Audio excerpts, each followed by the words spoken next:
बिस्मिल्लाहिर्रहमानिर्रहीम। अस्सलाम वालेकुम नाज़रीन, आप यूट्यूब चैनल देख रहे हैं। मैं इमरान खान हूँ। आज का दिन बहुत इंपॉर्टेंट है और अब आप टाइम देखना शुरू कर दीजिए, क्योंकि अगले 72 घंटे पाकिस्तान की तारीख के अहम तरीन 72 घंटे होंगे।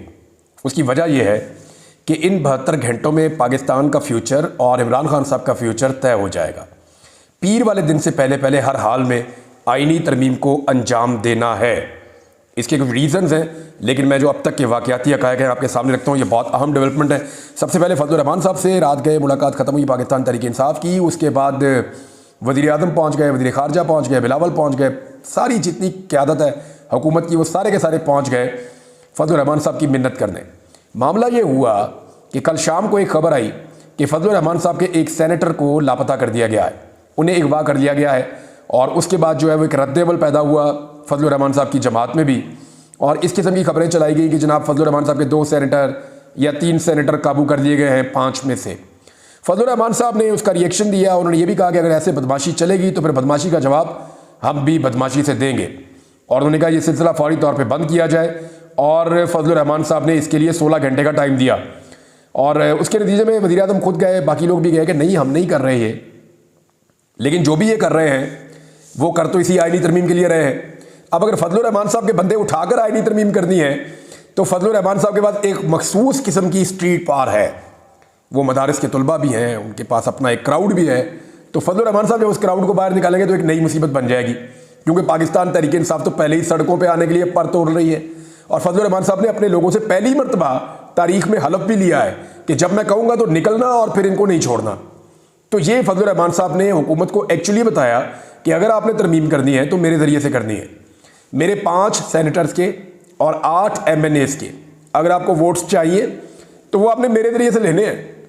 अगर आप मेरी मर्ज़ी के ख़िलाफ़ ज़बरदस्ती मेरे लोगों के वोट लेंगे, यानी उनके पास टोटल 13 वोट हैं सेनेट के और कौमी असम्बली के मिला के, अगर मेरे बंदे तोड़ के आप ज़बरदस्ती वोट लेंगे तो मैं उसका रद्द-ए-अमल सड़कों पर दूंगा।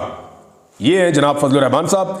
और फजलुर रहमान साहब ने कहा जी कि अभी इस पर मज़ीद मुशावरत की ज़रूरत है, और हम फौरी तौर पे किसी आइनी तरमीम को ना सपोर्ट कर रहे हैं ना वोट डाल रहे हैं। तहरीक इंसाफ से भी और बातचीत उन्होंने करनी है। दूसरी जानिब पाकिस्तान तहरीक इंसाफ ने एक बड़ा ज़बरदस्त सियासी नुक्ता उठाया। उन्होंने कहा फजलुर रहमान साहब, हमारा और आपका चंद चीज़ों पर अगर इत्तफाक हो जाता है तो इट्स वेरी गुड, हम अपोजिशन है, हमारा जो भी इत्तफाक राय होगा, आप अपनी पार्टी के आप लीडर हैं। इसी तरह हमारी पार्टी में इमरान खान लीडर है, वो जेल में बंद है, तो हमें वो मुसव्वदा ले जाकर जो आपके और हमारे दरमियान तय पाया होगा वो इमरान खान साहब को भी दिखाना होगा, और इमरान खान साहब की इजाज़त लेनी होगी, क्योंकि हमारे भी तो बहुत बड़ी तादाद में वोटर हैं। लगभग 90 के करीब हमारे वोटर्स हैं कौमी असम्बली में, 19 हमारे सेनेटर्स हैं। जब उन्होंने वोट डालना है तो उन्होंने इमरान खान साहब की मर्ज़ी और मंशा के मुताबिक डालना है ना, ऐसे ही मुंह उठाकर तो वोट नहीं डाल देंगे वो। लिहाजा हमें भी इमरान खान साहब से मुशावरत करनी है। अब ये मामला आगे जाके एक मसला बन जाएगा। कैसे बन जाएगा? क्योंकि इमरान खान साहब से मुलाकातें बंद की हुई हैं, और आज का दिन आखिरी दिन है कि इमरान खान साहब से मुलाकात ना करने दी जाए। कल इमरान खान साहब का केस लगेगा दोबारा, वहाँ पे सहाफ़ी भी जाएंगे, इमरान खान साहब को बात करने का मौका मिलेगा। नंबर 1, इस बात को आप ज़हन में रखें। नंबर 2, हो सकता है कि इमरान खान साहब को इन 2 दिनों तक भी मिलने ना दिया जाए, यानी वो केस ना लगाया जाए कोई बहाना करके जी कॉज लिस्ट कैंसिल हो गई है, जज साहब ने आना था, कोई प्रॉब्लम हो गया, वो नहीं आ सकते। मुमकिन है कि उनको उनकी फैमिली से भी ना मिलने दिया जाए, अगले दिन एतवार है। तो हर हालत में हुकूमत की कोशिश है कि एतवार तक आइनी तरमीम कर लें। लेकिन फजलुर रहमान साहब एतवार तक, जब तक इमरान खान साहब से मुलाकात नहीं होगी पाकिस्तान तहरीक इंसाफ की, फजलुर रहमान तब तक वोट नहीं डाल सकते। इसलिए कि पाकिस्तान तहरीक इंसाफ ने और फजलुर रहमान साहब ने मिलकर मुसव्वदा बनाया, और वहाँ पर इमरान खान साहब को दिखाना ज़रूरी है, उसूली बात है। तो फजलुर रहमान साहब वोट भी नहीं डाल सकते, और वो नहीं चाहेंगे कि उनके लोग वोट डालें, इससे एक नई मुश्किल पैदा हो जाएगी। बहरहाल फजलुर रहमान साहब को काबू करने के लिए या उनके साथ मुशावरत करने के लिए जिन नामों को आपको हमेशा याद रखना पड़ेगा, उनमें असद कैसर साहब, जब सारे तनकीद करते थे कि क्यों जाते हैं फजलुर रहमान से, क्यों बातें करते हैं, तो असद कैसर साहब ने फजलुर रहमान साहब का दरवाज़ा मल कर रखा। 2 लोग हैं जो बहुत ज़्यादा गए हैं, एक असद कैसर साहब है, एक अखुंज़ादा यूसुफ ज़ई साहब है। इन्होंने बड़ी मेहनत की है फजलुर रहमान साहब के ऊपर। सलमान अकरम राजा साहब ने कानूनी नुक्ता नज़र से बड़ी मेहनत की है। फिर बैरिस्टर गौहर और उमर अयूब का अपनी जगह पे एक है, लेकिन एक किरदार जिसको आपको याद रखना होगा, जिन्होंने पहली मरतबा आइनी तरमीम को रोकने में फजलुर रहमान साहब को बड़े टेक्निकल तरीके से हैंडल किया था और उनके साथ मामलात को तय किया था, वो साहबजादा हामिद रज़ा है। इनका भी इसमें एक बड़ा इंपॉर्टेंट किरदार था। तो अब सूरत हाल ये है कि आईनी तरमीम के लिए आज ही कोशिश की जाएगी। अब तक की जो इतलात है उनके मुताबिक कि कैबिनेट भी बैठे, उसके बाद सेनेट के अंदर आईनी तरमीम पेश की जाए, क्योंकि इरफान सिद्दीकी ने कहा कि आज पेश कर देंगे। तो अगर पेश करते हैं तो नंबर कैसे पूरे करेंगे? हुकूमत के पास 58 सेनेटर थे अपने, इनमें से एक हुकूमत का सेनेटर मैंने आपको बताया कि वो तकरीबन 80% कन्फर्म है कि वो वोट नहीं डाल रहा, 57 रह गए। अब इन्हें चाहिए 7 मजीद सेनेटर। फजलुर रहमान साहब के अब तक 2 सेनेटर, दोनों का ताल्लुक बलोचिस्तान से है, वो काबू आए हुए हैं। इसी तरह जो मेंगल साहब हैं उनके दोनों सेनेटर्स को भी काबू कर लिया गया है। पाकिस्तान तहरीक इंसाफ के भी 2 से 3 सेनेटर्स काबू आ गए। तो 7 का नंबर तो पूरा है, यानी सेनेट के अंदर ये अक्सरियत शो कर सकते हैं कि 2/3 अक्सरियत हमारे पास है। लेकिन एक खतरा फिर भी मौजूद है कि जिन लोगों को दबाव के साथ तोड़ा गया है, क्या वो सेनेट में जाकर खड़े रहेंगे? कोई भी खड़ा नहीं रहेगा। जिसको दबाव के साथ तोड़ा ना, याद रखिएगा, दबाव में आकर कोई शख्स वोट नहीं डालेगा। ये पाकिस्तान का सबसे बड़ा ऐवान है, ये सबसे तगड़े लोग हैं पाकिस्तान के। ये जब सेनेट के अंदर आएंगे तो खड़े होकर, अगर तो पैसा लिया है ना, 1 अरब उठा लिया, 1 अरब 10 करोड़ उठा लिया, 90 करोड़ उठा लिए, जिन्होंने पैसा उठा लिया ना वो तो वोट डाल देंगे लेकिन रोते रहेंगे। अब 1-2 लोग ऐसे हैं, इस वक्त नाम लेना मुनासिब नहीं है, जिन्होंने ये दरख्वास्त की थी कि हम आपसे पैसे ले रहे हैं लेकिन आप हमारे ऊपर जुल्म कीजिए, हमारे ऊपर जुल्म कीजिए, हमारे बच्चों पर, हमारी फैमिली पर, हम पर जुल्म कीजिए, ताकि जब हम आपके हक में वोट डालें आईनी तरमीम के हक में, तो पाकिस्तानी अवाम का गैज़ो गज़ब हमारे ऊपर वैसे ना आए।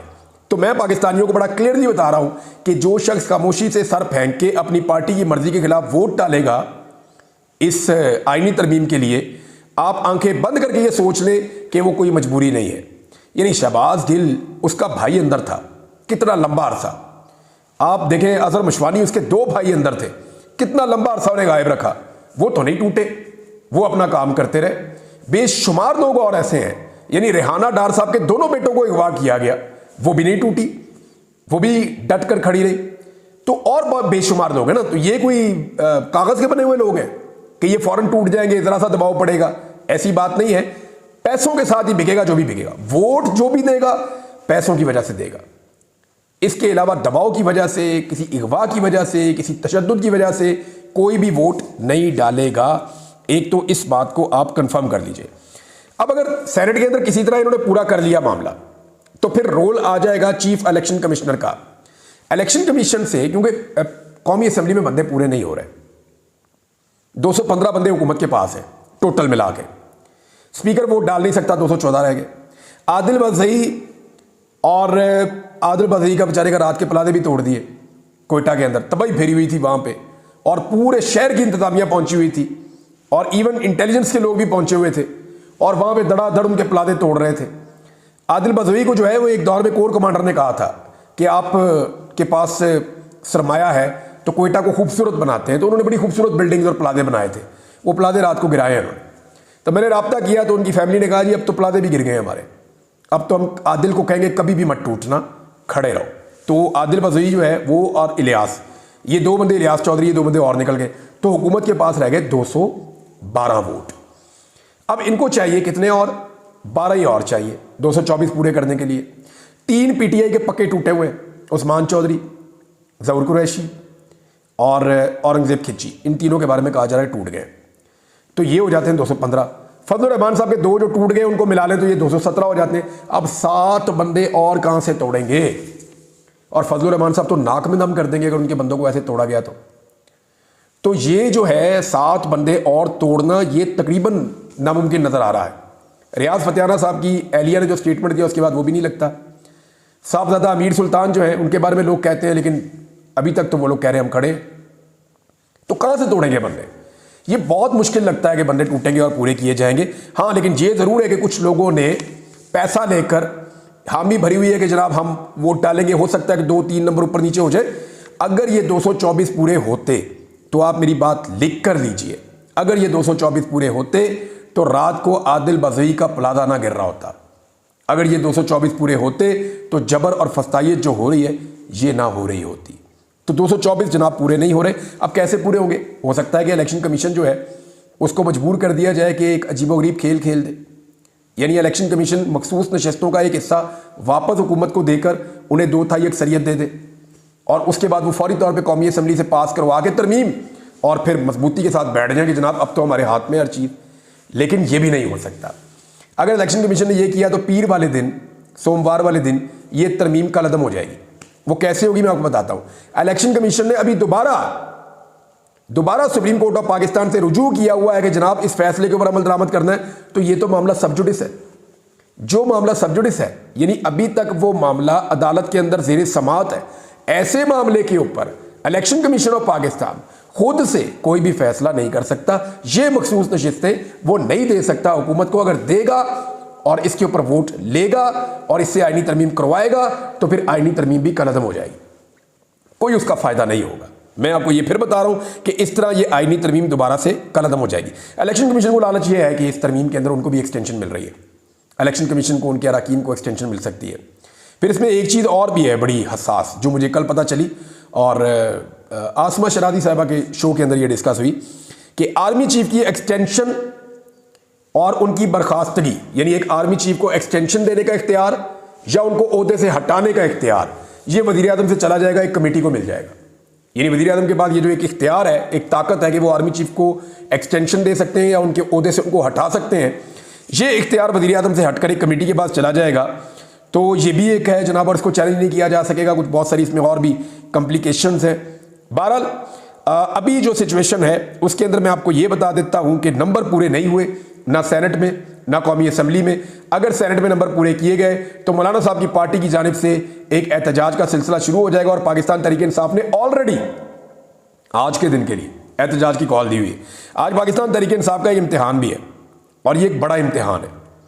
देखिए ना, ये कैसे पॉसिबल है कि इतनी लंबी जिद्दोजहद एक पॉलिटिकल पार्टी ने की है, वो बिल्कुल आकर आखिरी 4 बॉलों का जो खेल रह गया वहां पे वो अपनी दिलचस्पी छोड़ दें। अब पाकिस्तान तहरीक-ए-इंसाफ को भी अपना पूरा जोर दिखाना होगा। यानी तहरीक-ए-इंसाफ को जो मुल्क गिर एहतजाज की उन्होंने कॉल दी है, इसको साबित करना पड़ेगा कि वाकई में ये मुल्क गिर एहतजाज हो रहा है। पूरे पाकिस्तान में लोग निकल रहे हैं और पूरे पाकिस्तान के लोग जो है वो जोर लगा रहे हैं इस आईनी तरमीम को रोकने के लिए। वकला को भी शो करना पड़ेगा। देखिए, ये पीर तक क्यों करना है मैं आपको ये बताता हूँ। पीर से पहले करना है। वजह यह है कि वो 8 जजेस जिन्होंने फुल कोर्ट का फैसला दिया हुआ है, उन 8 में से 3 जजेस को कादी फायद ईसा साहब ने जो है वो कराची भिजवा दिया था वहाँ केसेस के लिए। तो वो इस हफ्ता कराची में रहे हैं। इसी तरह जो जस्टिस मुनीब अख्तर साहब हैं वो छुट्टी पे गए हुए हैं। तो पीर वाले दिन ये 8 के 8 जजेस वापस आ जाएंगे। तो इस तरह ये 8 जजेस मौजूद होंगे। अब 3 सीनियर कानूनदान हैं जिनमें अली जफर हैं, एतजाज एहसन है, मुनीर मलिक हैं। ये कह रहे हैं कि जजेस अब अदालत लगाएं, बहुत हो गया है। यानी वो ये कहते हैं कि जजेस के बाद ये इख्तियार होता है कि जजेस इकट्ठे होकर बैठ जाएं और बैठकर फैसला कर दें। यानी इन जजेस के बाद ये इख्तियार है कि वो आएँ और आकर बैठकर देखें और वो कहें कि जी चीफ जस्टिस का नोटिफिकेशन क्यों नहीं हो रहा। फौरी तौर पे हुकूमत इस सिचुएशन के अंदर चीफ जस्टिस ऑफ पाकिस्तान का नोटिफिकेशन करे, क्योंकि 3-4 दिन बाकी रह गए हैं, मजीद ताखीर की गुंजाइश नहीं है। पाकिस्तान के अंदर एक सिचुएशन भी बनी हुई है, लोग एहतजाज भी कर रहे हैं। और दूसरा यह है कि सुप्रीम कोर्ट ऑफ पाकिस्तान का फुल कोर्ट का एक फैसला है, उसके ऊपर अमल दरामद क्यों नहीं हुआ। और ये जजेस आज खुद अदालत लगा सकते हैं, अदालत में आकर बैठ सकते हैं। ये पाकिस्तान के जो टॉप के दिमाग हैं, जो कानून को और आइन को जानते हैं, वो ये बात कह रहे हैं। इससे पहले भी हो चुका है कि जजेस इकट्ठे होकर बैठे और उन्होंने अपना चीफ जस्टिस फारिग कर दिया। तो हो सकता है जजेस यहां पे कोई अहम फैसला करे, तो मंडे से पहले कोशिश की जा रही है, इससे पहले कि सारे जज पीर वाले दिन इकट्ठे हो जाएं सुप्रीम कोर्ट ऑफ पाकिस्तान में, तो कोशिश की जा रही है कि पीर से पहले जो भी खेल खेलना है वो खेल खेल लिया जाए। अच्छा, इसमें यह भी याद रखिएगा कि इलेक्शन कमीशन ने खुद सुप्रीम कोर्ट से रुजू किया हुआ है। अब इलेक्शन कमीशन ने खुद जब सुप्रीम कोर्ट से पूछा हुआ है, तो फिर सुप्रीम कोर्ट ऑफ पाकिस्तान में यह मामला ज़ेरे समाअत है। और ऐसे मामले में इलेक्शन कमीशन अगर सीटें देने की कोशिश करता है, तो इलेक्शन कमीशन जो है वो एक गैर कानूनी गैर आईनी काम करेगा, उसका खमियाजा भी इलेक्शन कमीशन को भुगतना पड़ेगा। एक और खबर मैं आपको दे देता हूं नाजरीन के हमारे 2 बड़े सीनियर बड़े अच्छे सहाफ़ी हैं। शाकिर अवान साहब हैं, ये कोर्ट रिपोर्टिंग करते हैं, सोशल मीडिया पे बड़े एक्टिव हैं और ट्विटर के ऊपर बहुत एक्टिव हैं। इनको बड़े लंबे अरसे से धमकाया जा रहा था और कहा जा रहा था कि आप सोशल मीडिया का इस्तेमाल छोड़ दें, क्योंकि ये खबरें देते थे, अदालती खबरें देते थे, हालात से आगाही देते थे, जो भी जुल्म और ज्यादती हो रही है उसके बारे में बताते थे। तो शाकिर अवान साहब के ऊपर बड़ा ज़बरदस्त दबाव था और बिलाखिर उनको उनके चैनल से निकलवा दिया गया। अब उनके पास जॉब नहीं है, ये ज्यादती की गई उनके साथ। दूसरा, समीना पाशा साहिबा, ये बड़ी अच्छी जर्नलिस्ट हैं, आप सब उन्हें जानते हैं, किसी तारुफ की मोहताज नहीं है। वो अपना सोशल मीडिया पे भी एक उनका प्लेटफॉर्म है जिसमें वो काम करती हैं, बड़ा अच्छा काम करती हैं, मेरी छोटी बहनों की तरह। मेरा एक बड़ा अच्छा उनके साथ एक रिलेशन भी है, एक ताल्लुक़ है उनसे। तो समीना पाशा साहिबा को भी उनकी जॉब से निकाल दिया गया है। आप सबसे गुजारिश है कि इन दोनों को सपोर्ट करें, इन दोनों को सपोर्ट करें। ये लोग सोशल मीडिया पे अपना काम करते हैं, इनके काम को सराहें, इनकी हौसला अफजाई करें ताकि ये आगे बढ़ सकें। हुकूमत तो निशाने इबरत बनाने की कोशिश कर रही है। देखें, 2 साल से मेरे पास नौकरी नहीं है, कोई मुझे नौकरी नहीं देता, और नौकरी क्या देता, मुझे तो किसी टीवी चैनल पे बैठ के किसी टॉक शो में बात भी नहीं करने देता। मेरे लिए तो सारे दरवाजे बंद किए हुए हैं। लेकिन मैं अपना कथारसिस या जो अपनी इंफॉर्मेशन है या जो मेरे अंदर एक वो जर्नलिस्ट जो रहता है, वो मामला मैं आपके सामने यहाँ पे सोशल मीडिया के जरिए रखता रहता हूँ। आप सबका बहुत शुक्रिया कि आप सुनते हैं, मुझे बर्दाश्त करते हैं। तो मेरी ये गुजारिश है कि आप इन लोगों को जिनकी नौकरियां जा रही हैं, इनको ज़रूर सोशल मीडिया के प्लेटफॉर्म्स के ऊपर सपोर्ट करें। ये लोग कीमत किस बात की चुका रहे हैं? इस बात की कि ये सच बोलते हैं। अभी इनको बहुत दबाया गया, धमकाया गया, ये जो बच्चों का एहतजाज था इस मामले में, लेकिन इन्होंने हुकूमत की बात नहीं मानी। अब इनकी नौकरियां चली गई हैं। अब हुकूमत ने एक और काम भी कर दिया कि पंजाब में 3 दिन तक तालीमी इदारे बंद रहेंगे। मैं इनकी हैंडलिंग पे हैरान हूं। ये ऐसी अजीबोगरीब हुकूमत है, इनको समझ ही नहीं आती कौन सा मामला कैसे हैंडल करना है। यानी पहले एक छोटे से वाक़े को एक कॉलेज में एहतजाज हो रहा था ना, तो उस कॉलेज के अंदर उसको रिजॉल्व किया जा सकता था, बच्चों को यकीन दिलाया जा सकता था। वो इतने अच्छे तरीके से गया, जो एजुकेशन मिनिस्टर है, इतने साफ सुथरे तरीके से उसने बच्चों को भी हैंडल किया, कॉलेज को भी हैंडल किया, मामला ठीक किए, और पकड़ के सारा मामला ख़राब कर दिया कि जी हमारे हाथ में हथौड़ा है, हमने हर काम ठोक के करना है, हमने हर एक को मारना है, हर एक को फेंटी लगानी। पता नहीं क्या फस्तायत की इनको आदत पड़ गई, अपने ही बच्चों को मार रहे हैं, अपने ही बच्चों को मार रहे हैं। 250 बच्चा उठा के जो है वो गिरफ्तार कर लिया इन्होंने, और कह रही जी और भी गिरफ्तार करेंगे। तो बच्चों ने भी तेजनी का नाच नचाया हुआ है, वो भी लड़ रहे हैं हर जगह पे। तो बच्चों की बात सुने, ये हमारे अपने बच्चे हैं और वो राइट मांग रहे हैं, इसको अप्रिशिएट करें कि चले उनकी इंफॉर्मेशन गलत हो सकती है, लेकिन वो एक अच्छे कॉज के लिए निकले और खड़े हो गए। उनको अप्रिशिएट करें और उनके साथ बैठें, उनसे बात करें। लेकिन वही हसीना वाजिद वाला रवैया, हसीना वाजिद भी यही सारी ऐसी बातें करती थी जैसे ये वाली हुकूमत कर रही है, नौजवानों के बारे में, बच्चों के बारे में। बहरहाल ये इस इशू के ऊपर मैं दोबारा बात करूंगा, इंफॉर्मेशन जो होगी वो आपके साथ शेयर करूंगा। लेकिन मियां नवाज शरीफ साहब ने कमाल काम कर दिया, ज़बरदस्त किस्म का। ये मैं आपको खबर पहले पढ़ के सुनाता हूं ताकि आपको आइडिया हो कि मियां साहब ने कारनामा क्या किया है। पाकिस्तान से ज़्यादा मियां साहब को जो है ना वो भारत का दर्द उठता है। इंडिया के सहाफ़ियों को साथ बिठाया और बैठा के मियां साहब क्या कह रहे हैं ज़रा सुने। नवाज शरीफ साहब ने पाकिस्तान और भारत को तल्ख मादी पीछे छोड़कर आगे बढ़ने की तजवीज़ दी और कहा कि पाकिस्तान की जो इजाफी बिजली है वो भारत को हम बेचना चाहते हैं, भारत को हम बेचेंगे। और उसके बाद उन्होंने कहा नवाज शरीफ साहब ने कि हम भारत को सस्ती बिजली बेचने के मैं हक में हूं और ये ज़रूर करना चाहिए। अब सुन लें जनाब, भारत में बिजली का रेट पाकिस्तान से कम है और नवाज शरीफ साहब भारत को सस्ती बिजली देना चाहते हैं और पाकिस्तानियों को महंगी बिजली देना चाहते हैं। ये जो इजाफी बिजली पैदा हो रही है ना पाकिस्तान में, ये कारखाने मियाँ साहब ने लगाए थे। सारी दुनिया बता रही थी मियाँ साहब इतनी बिजली नहीं चाहिए, और मियाँ साहब हमारी ज़रूरत जो है वो मैक्सिमम 25,000 भी नहीं जाती। हमारी बिजली प्रोवाइड करने की सलाहियत 20-22 हज़ार से ऊपर नहीं है। मियाँ साहब ने 43,000 मेगावाट के मनसूबे लगा दिए पाकिस्तान में। कमीशन धड़ाधड़ बन रहे थे, धड़ाधड़ मनसूबे लग रहे थे और अजीबोगरीब किस्म के मनसूबे लगाए जिनका बोझ कौम आज उठा रही है। 2100 अरब रुपया हम इस साल का सिर्फ कैपेसिटी पेमेंट दे रहे हैं, जो बिजली कभी नहीं बनी उसके पैसे हम देंगे।